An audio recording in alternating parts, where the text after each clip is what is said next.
नमस्कार मेरे प्यारे मित्रों, मैं राजेश कुमार पाल आपके अपने YouTube चैनल पॉलिटिक्स वाला में आप सभी का हार्दिक स्वागत एवं अभिनंदन करता हूं। मेरे मित्रों, आज का जो हमारा टॉपिक है वो है आगमन पद्धति और निगमन पद्धति। जैसा कि हमने अपने पिछले वीडियो लेक्चर में आप सभी से ये कहा था कि हमारा जो अगला टॉपिक होगा वो निगमन पद्धति और आगमन पद्धति पर होगा। मित्रों, ये पद्धति बहुत ही इम्पॉर्टेंट है और आप समझिए कि ये पद्धति इतनी इम्पॉर्टेंट है कि जब तक आप इसको ठीक से नहीं समझेंगे तब तक आपको प्लेटो और अरस्तू के विचारों को समझने में बहुत ही दिक्कत होगी।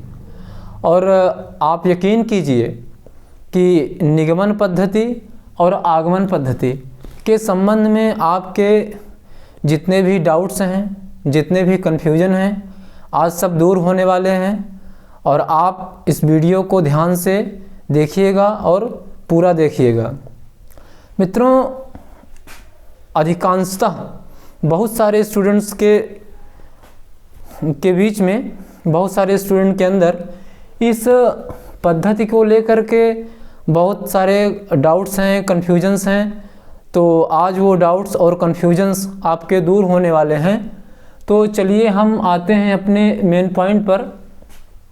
सबसे पहले हम डिस्कस करेंगे कि निगमन पद्धति,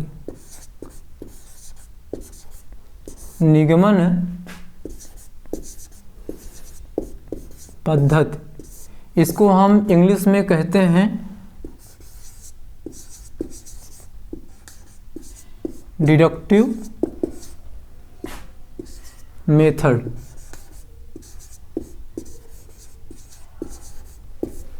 इसको हम इंग्लिश में कहते हैं डिडक्टिव मेथड, हिंदी में कहते हैं निगमन पद्धति। मित्रों, निगमन पद्धति एक ऐसी पद्धति होती है जिसके अंतर्गत पहले कुछ नियमों एवं सिद्धांतों को आधार रूप में स्वीकार कर लिया जाता है, फिर उसके बाद उन नियमों और सिद्धांतों को विशेष घटनाओं पर अप्लाई किया जाता है और निष्कर्ष निकाला जाता है। तो मित्रों, ये जो पद्धति है, जो ये निगमन पद्धति है, इसको और भी अन्य नामों से जाना जाता है। जैसे इसको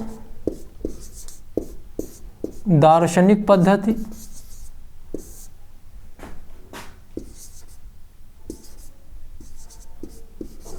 दार्शनिक पद्धति या निष्कर्षात्मक पद्धति, निष्कर्षात्मक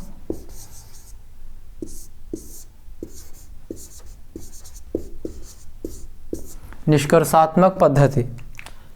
निगमन पद्धति को दार्शनिक पद्धति और निष्कर्षात्मक पद्धति के नाम से भी जाना जाता है। मित्रों, ये समझिए कि इसको दार्शनिक पद्धति क्यों कहा जाता है या दार्शनिक पद्धति हम कहते किसे हैं। दार्शनिक पद्धति एक ऐसी पद्धति होती है जिसके अंतर्गत जो दार्शनिक होते हैं वो अपना अध्ययन कल्पना, तर्क, चिंतन, मनन इत्यादि के आधार पर करते हैं। कल्पना, तर्क, चिंतन, मनन इत्यादि के आधार पर करते हैं। और जो दार्शनिक होते हैं वो इसमें जो सबसे ज़्यादा इम्पॉर्टेंट चीज़ होती है वो उसको अंतर्दृष्टि या अंतर्प्रज्ञा, मतलब एक दार्शनिक जो है वो सबसे ज़्यादा महत्वपूर्ण अंतर्प्रज्ञा,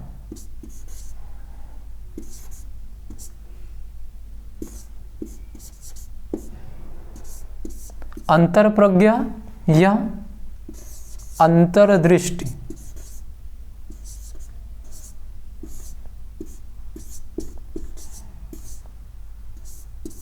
अंतर्दृष्टि, अंतर्प्रज्ञा या अंतर्दृष्टि। तो एक दार्शनिक जो होता है वो अपने अध्ययन को कल्पना, तर्क, चिंतन, मनन इत्यादि के आधार पर करता है और उसमें सबसे महत्वपूर्ण वो अंतर्प्रज्ञा या अंतर्दृष्टि को मानता है। और दार्शनिक ये मानते हैं कि जो अंतर्प्रज्ञा है, जो अंतर्दृष्टि है, इसका कोई विकल्प नहीं है, इसका कोई तोड़ नहीं है। तो एक दार्शनिक जिस चीज़ को इतना महत्व देते हैं तो आखिर में ये समझने की बात है कि अंतर्प्रज्ञा या अंतर्दृष्टि का मतलब क्या होता है। मित्रों, जो अंतर्प्रज्ञा होती है या अंतर्दृष्टि होती है वो एक ऐसी मानसिक शक्ति होती है जिसके माध्यम से जो प्रच्छन्न रहस्य होता है उसके बारे में जानकारी प्राप्त की जाती है, उसके बारे में जाना जाता है।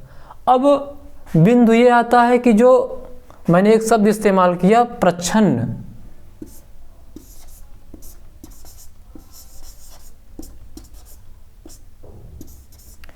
प्रच्छन्न, देखिए प्रच्छन्न का मतलब होता है जो गुप्त हो, जो छिपा हुआ हो। अर्थात अंतर्प्रज्ञा एक ऐसी मानसिक शक्ति है जिसके द्वारा जो छिपे हुए रहस्य हैं, जो गुप्त रहस्य है, उसके बारे में जानकारी प्राप्त की जाती है।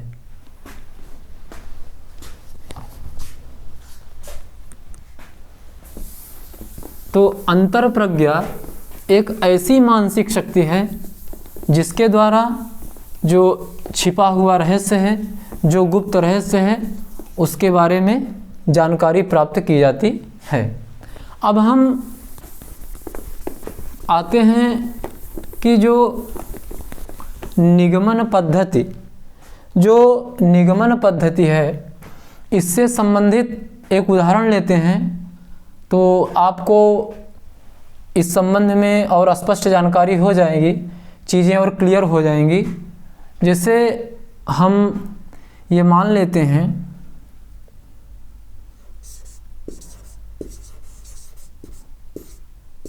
सभी मानव मरणशील है। देखिए ये हम इसको सिद्धांत मानते हैं, ये सिद्धांत है या नियम।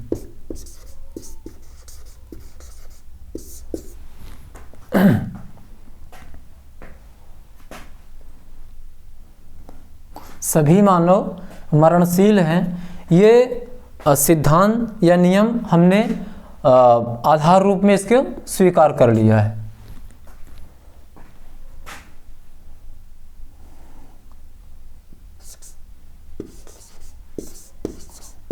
रमेश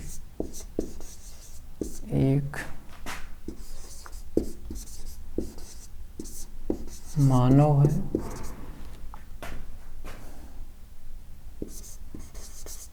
रहीम एक मानव है, डेविड एक मानव है,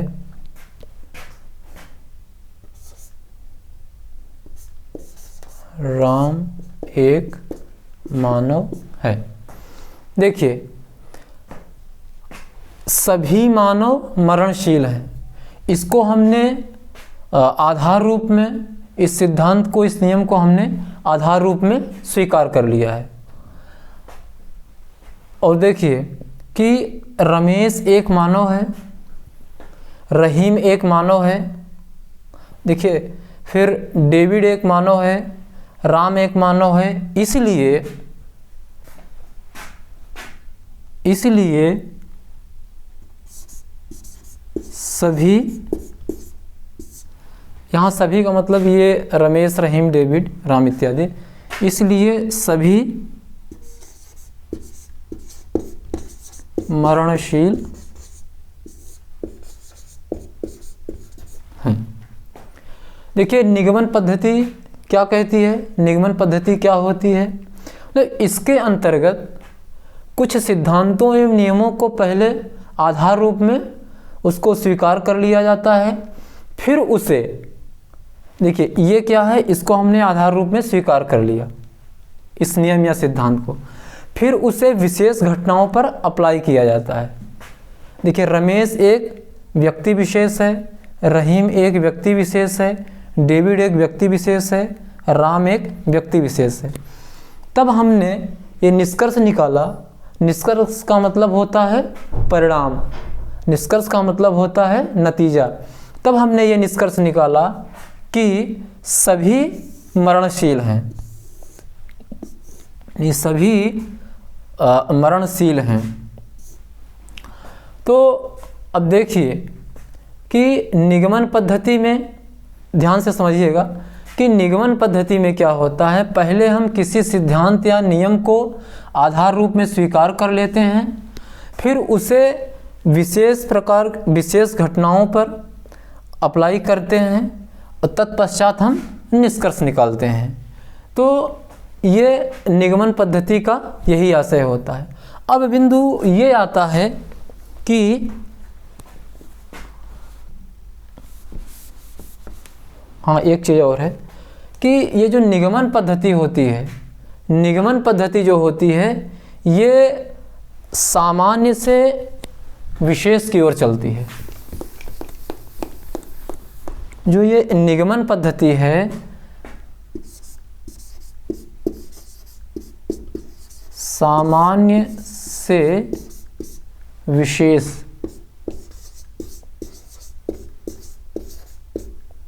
विशेष की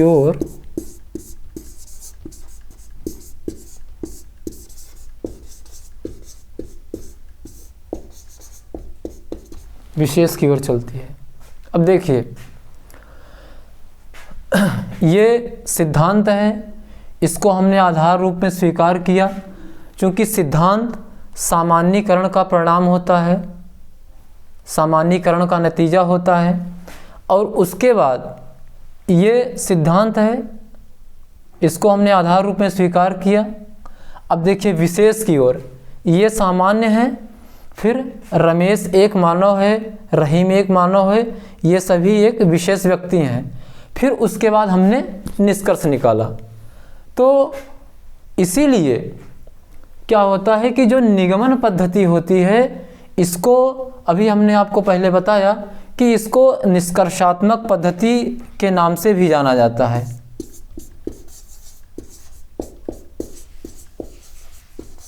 निष्कर्षात्मक पद्धति, इसको निष्कर्षात्मक पद्धति इसलिए कहते हैं क्योंकि यहाँ पर जो निष्कर्ष है, जो लास्ट में वो निष्कर्ष निकाला जाता है कि हमने एक सिद्धांत या नियम को आधार रूप में स्वीकार किया, फिर उसे विशेष घटनाओं पर लागू किया, तत्पश्चात हमने निष्कर्ष निकाला। इसीलिए निगमन पद्धति को निष्कर्षात्मक पद्धति के नाम से भी जाना जाता है।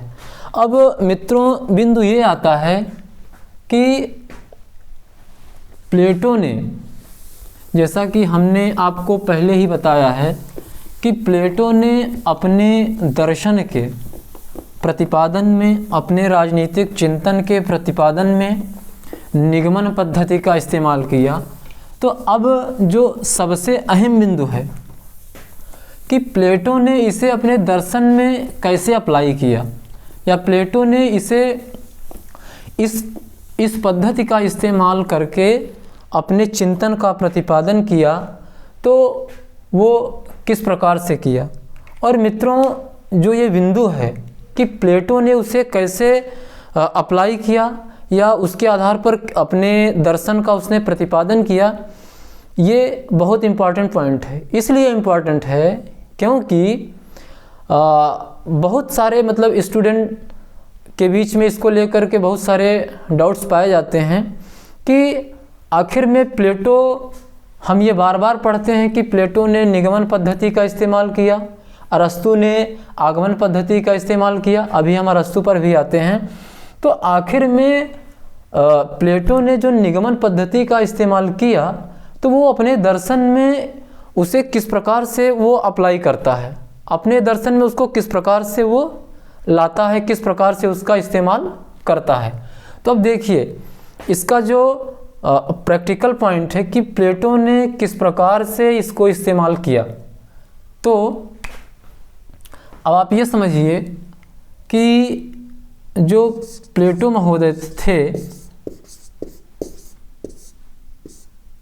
उन्होंने क्या किया कि जो सदशासन है, गुड गवर्नेंस है, बेहतर शासन है, तो उस संबंध में उसने पहले कुछ सामान्य सिद्धांतों को स्वीकार किया कि अच्छा शासन क्या है, सद शासन क्या है, गुड गवर्नेंस क्या है।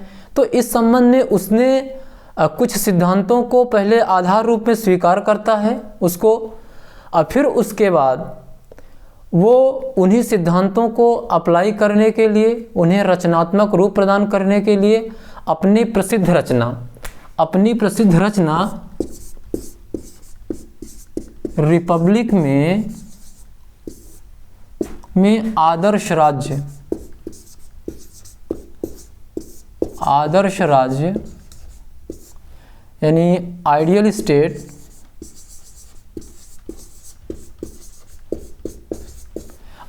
स्टेट का प्रस्तुतिकरण करता है, आइडियल स्टेट की रूपरेखा को वो प्रस्तुत करता है।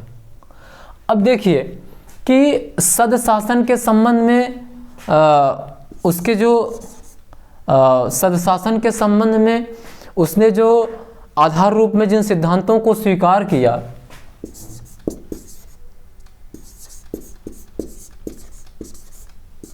सद शासन,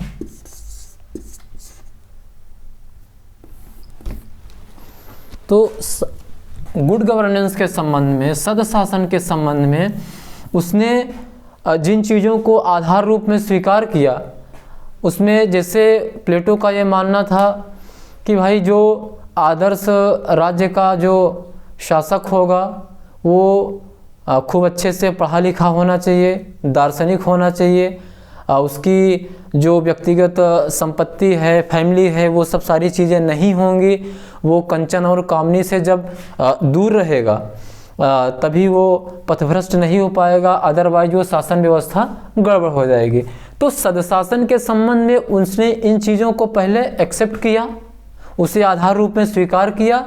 उसके बाद उन्हीं चीज़ों को जिनको वो आधार रूप में स्वीकार करता है, उसी को वो रिपब्लिक में जब आदर्श राज्य का प्रस्तुतिकरण करता है तो वो सारी की सारी चीज़ें वहाँ पे ये बता देता है कि जो शासक वर्ग होगा उसकी निजी संपत्ति नहीं होगी, परिवार नहीं होगा। उसी हिसाब से उसने अपना पूरा का पूरा दर्शन प्रस्तुत किया, पूरा का पूरा जो आदर्श राज्य के संबंध में उसने जो एक रूपरेखा प्रस्तुत की, जो आउटलाइन उसने दिया, तो उसी आधार पर वो देता है। तो आप ये समझिए कि प्लेटो ने अपने चिंतन में, अपने दर्शन में इस आगमन पद्धति को किस प्रकार से इस्तेमाल किया है। अब हम आते हैं अपने दूसरी पद्धति पर, जो कि है निगमन पद्धति, जो कि है निगमन पद्धति, जो कि है आगमन पद्धति। अब मित्रों हम आते हैं अपने दूसरी पद्धति आगमन पद्धति पर।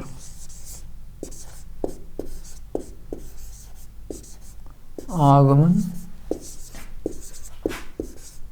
पद्धति, इसको हम इंग्लिश में कहते हैं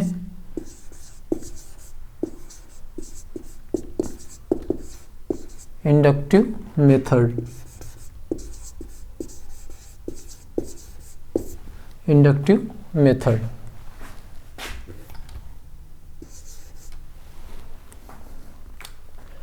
मित्रों, जो इंडक्टिव मेथड है, जो आगमन पद्धति है, देखिए आगमन पद्धति जो होती है इसमें हम किसी घटना, विषय इत्यादि के संबंध में जो उपलब्ध विभिन्न तथ्य होते हैं उनको हम पहले एकत्रित करते हैं, फिर उन तथ्यों का विश्लेषण करते हैं और उसके आधार पर सिद्धांत का प्रतिपादन करते हैं।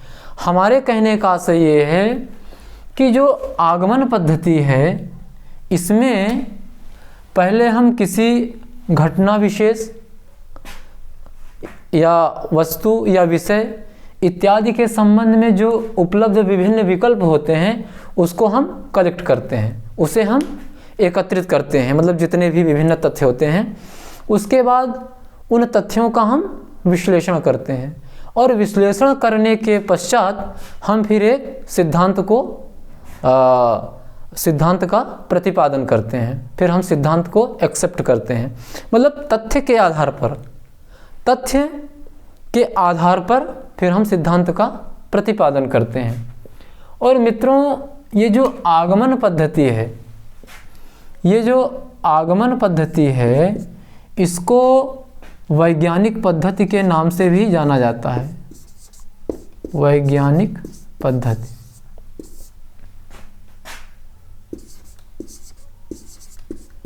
यानी वैज्ञानिक पद्धति, इसको हम इंग्लिश में कहते हैं साइंटिफिक मेथड। अब देखिए, इसको साइंटिफिक मेथड या वैज्ञानिक पद्धति क्यों कहा जाता है? इसलिए कहा जाता है क्योंकि देखिए विज्ञान जो है, विज्ञान मतलब वो जो भी कहता है, जो भी चीज़ें वो बोलेगा, वो सब का सब फैक्ट बेस्ड होगा, वो सब तथ्य आधारित होगा। वो तथ्य के बिना विज्ञान कुछ नहीं कहता है। जहाँ किसी चीज़ में तथ्य नहीं पाया जाता है, विज्ञान वहीं समाप्त हो जाता है। तो विज्ञान का मतलब होता है तथ्य, विज्ञानवाद माने तथ्यवाद। जहाँ तथ्य है वही विज्ञान है, जहाँ तथ्य नहीं है वहाँ विज्ञान नहीं है। तो विज्ञान की सीमा सिर्फ और सिर्फ वहीं तक है जहाँ तक किसी चीज़ के बारे में तथ्य उपलब्ध होता है। जहाँ तथ्य उपलब्ध नहीं है वहाँ विज्ञान कुछ नहीं बोलता है, वहाँ विज्ञान नहीं है। तो विज्ञान पूरी तरीके से तथ्य आधारित होता है, तथ्य आधारित होता है। विज्ञान की जो जान है, विज्ञान का जो आधार है वो तथ्य है। तथ्य के बिना विज्ञान जीरो है। विज्ञान वही बात करेगा जहाँ जिस घटना के संबंध में तथ्य होगा। अगर तथ्य नहीं है तो वहाँ विज्ञान कुछ नहीं कर पाएगा, न विज्ञान कुछ बोलता है। तो इसीलिए अब चूँकि किसी घटना के संबंध में वैज्ञानिक पद्धति जो है, पहले वो डाटा को कलेक्ट करेगा जहाँ से पाएगा उस संबंध में, फिर उसके बाद वो तथ्यों का विश्लेषण करता है, फिर उसके बाद सिद्धांतों का प्रतिपादन करता है। तो इसीलिए इसको वैज्ञानिक पद्धति कहा जाता है। और आगमन पद्धति में क्या होता है? यही होता है जैसा कि हमने आपको पहले बताया कि आगमन पद्धति के अंतर्गत पहले हम किसी घटना, वस्तु या विषय के संबंध में जो उपलब्ध विभिन्न तथ्य होते हैं उनको हम कलेक्ट करते हैं, उनको हम एकत्रित करते हैं। उसके बाद तथ्यों का विश्लेषण करते हैं और तत्पश्चात सिद्धांत का प्रतिपादन करते हैं। इसलिए आगमन पद्धति को वैज्ञानिक पद्धति भी कहा जाता है। अब देखिए, हम आगमन पद्धति के संबंध में एक उदाहरण लेते हैं, तो इससे आगमन पद्धति के बारे में आपका जो कॉन्सेप्ट है और क्लियर हो जाएगा। जैसे हम उदाहरण के रूप में ले रहे हैं,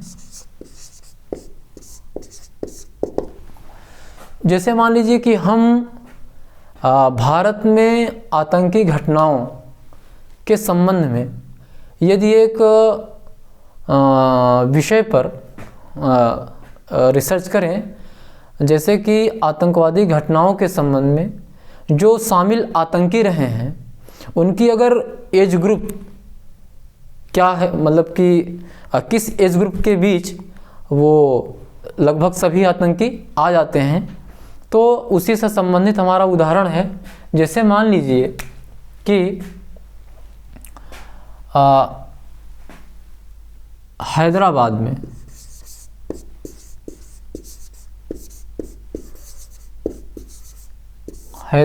में एक आतंकी घटना घटी। इसमें जो शामिल आतंकी था उसकी उम्र 22 वर्ष थी। मान लीजिए मुंबई में एक घटना होती है, इसमें शामिल आतंकी की उम्र 20 वर्ष, और इसी प्रकार से दिल्ली में घटना होती है। यहाँ जो शामिल, इस घटना में जो शामिल आतंकी था उसकी उम्र 25 वर्ष। और इसी प्रकार से हम लेते हैं कोलकाता में, मान लीजिए कोई घटना हो जाती है, कोई घटना हुई थी, तो उसमें जो शामिल आतंकी था उसकी उम्र 28 वर्ष थी। अब देखिए कि हम भारत में घटी आतंकी घटनाओं में जो शामिल आतंकवादी थे उनकी एज ग्रुप, किस एज ग्रुप के वो ज़्यादातर आतंकवादी थे, लगभग सभी आतंकी थे। तो उसमें हमने विशेष घटनाओं को लिया, जैसे हैदराबाद एक विशेष शहर है, हैदराबाद में घटी आतंकी घटना एक विशेष घटना है, मुंबई में घटी, दिल्ली में घटी, कोलकाता में घटी, सो मेनी। और उसके बाद अब देखिए ये सारे डाटा हमने कलेक्ट किए, और अंत में अब तथ्य ये बता रहा है कि भारत में जो आतंकी घटनाएं घटी उसमें जो शामिल आतंकी हैं वो 20 से लेकर के, उनकी एज ग्रुप 20 से लेकर के 30 रही है। तो भारत में जो घटी आतंकी घटनाएं हैं उसमें जो शामिल आतंकी हैं वो सभी 20 से 30 वर्ष की एज ग्रुप के हैं। तो हमने विशेष जो ये घटनाएं हैं उनको लिया, उनके संबंध में डाटा कलेक्ट किया, और डाटा कलेक्ट करने के बाद जब हमने डाटा का एनालिसिस किया तो उसमें ये निकल करके आया कि भारत में जितनी भी आतंकी घटनाएं घटी हैं उसमें जो शामिल तंजीमें थीं, उसमें जो शामिल टेररिस्ट एलिमेंट थे, उनकी जो एज ग्रुप है वो सब 20 से 30 के अंदर के हैं। वो सब के सब 20 से 30 वर्ष की एज ग्रुप के हैं। अब देखिए ये एक सिद्धांत बन गया, ये एक सिद्धांत है भारत में घटी आतंकी घटनाओं में शामिल आतंकियों की एज ग्रुप के संबंध में। अब देखिए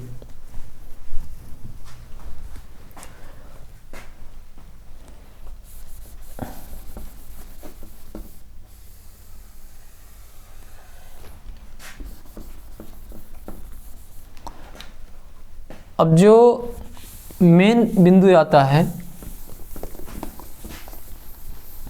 कि ये जो आगमन पद्धति है, ये जो आगमन पद्धति है इसको, यह पद्धति विशेष से सामान्य की ओर चलती है। यह पद्धति विशेष से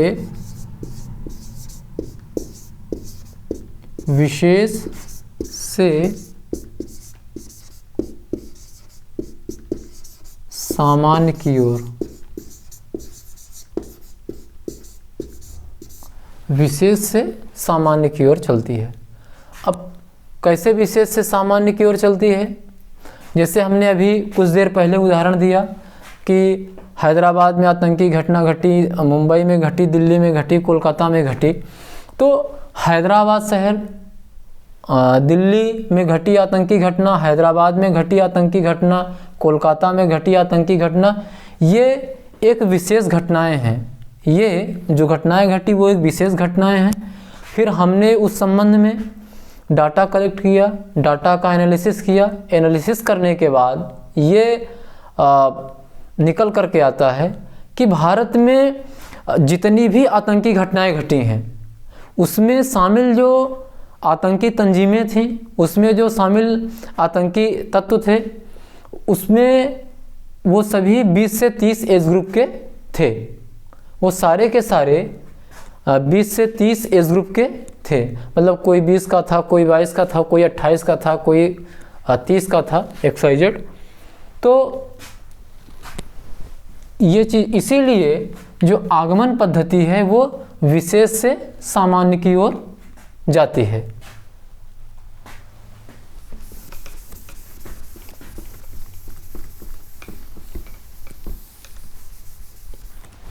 अब मित्रों, जो सबसे मेन बिंदु आता है कि अरस्तु ने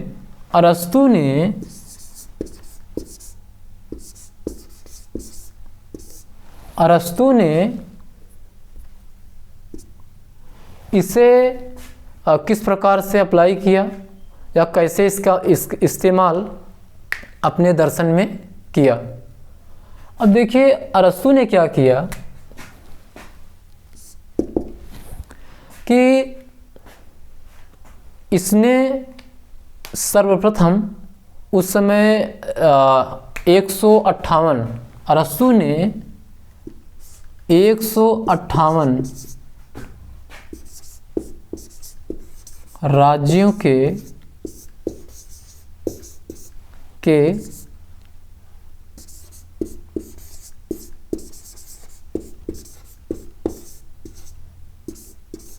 158 राज्यों के संविधानों का पहले अध्ययन किया और अध्ययन करने के बाद वो चीज़ों को समझता है और डाटा कलेक्ट करता है।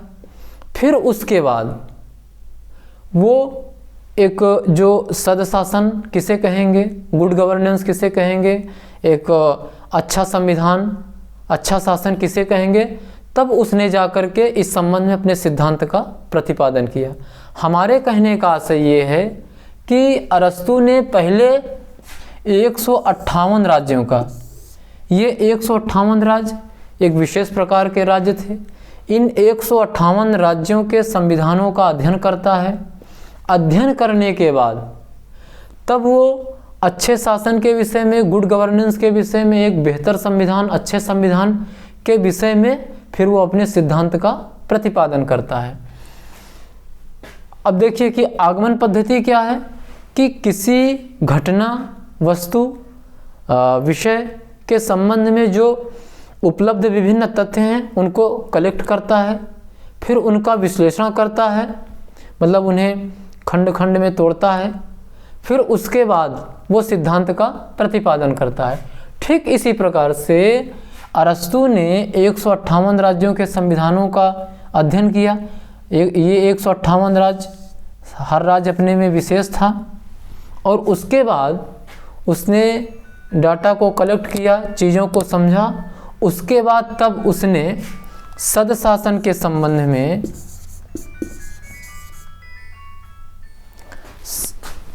सदशासन के संबंध में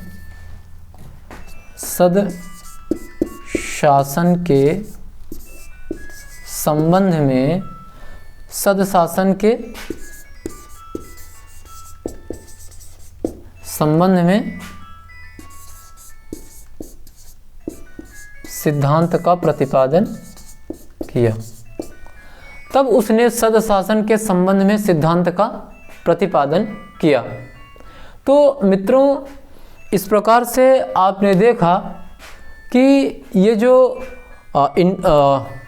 निगमन पद्धति है और आगमन पद्धति है, ये क्या है और किस प्रकार से इनमें अंतर है, और किस प्रकार से प्लेटो ने निगमन पद्धति का इस्तेमाल करके अपने दर्शन का प्रतिपादन किया, और किस प्रकार से अरस्तु ने आगमन पद्धति का इस्तेमाल करके अपने दर्शन का प्रतिपादन किया।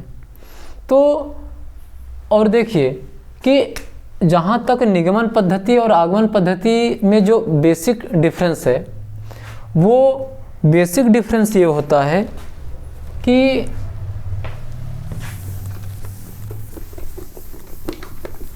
हालांकि आपको इन दोनों पद्धतियों का अंतर समझ में आ गया होगा, लेकिन हम इसे आपके सामने लिख देते हैं ताकि और समझने में आसानी हो जाए। देखिए, ये जो निगमन पद्धति है और ये आगमन पद्धति है, ये पद्धति जो है निगमन पद्धति, ये सामान्य से विशेष की ओर जाती है, विशेष की ओर चलती है।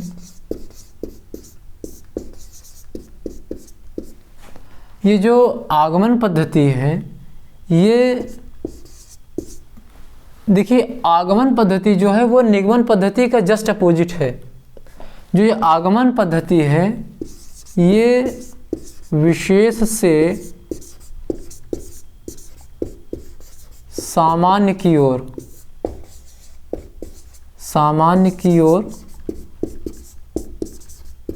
चलती है।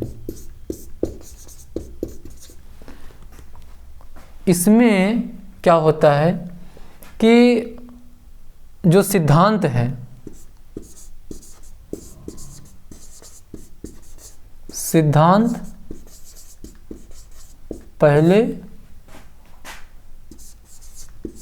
उदाहरण बाद में आता है,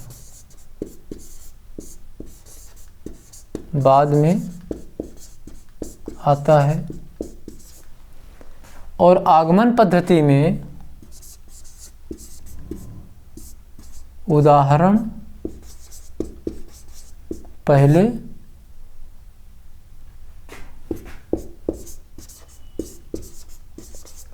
सिद्धांत बाद में आता है। तो मित्रों, ये निगमन पद्धति और आगमन पद्धति के कुछ बेसिक और आधारभूत अंतर हैं। तो इस प्रकार से आज आपने देखा कि निगमन पद्धति और आगमन पद्धति क्या है, इनमें क्या अंतर है, और निगमन पद्धति का इस्तेमाल प्लेटो ने अपने दर्शन में किस प्रकार से किया है, और आगमन पद्धति का इस्तेमाल अरस्तु ने अपने दर्शन में किस प्रकार से किया है।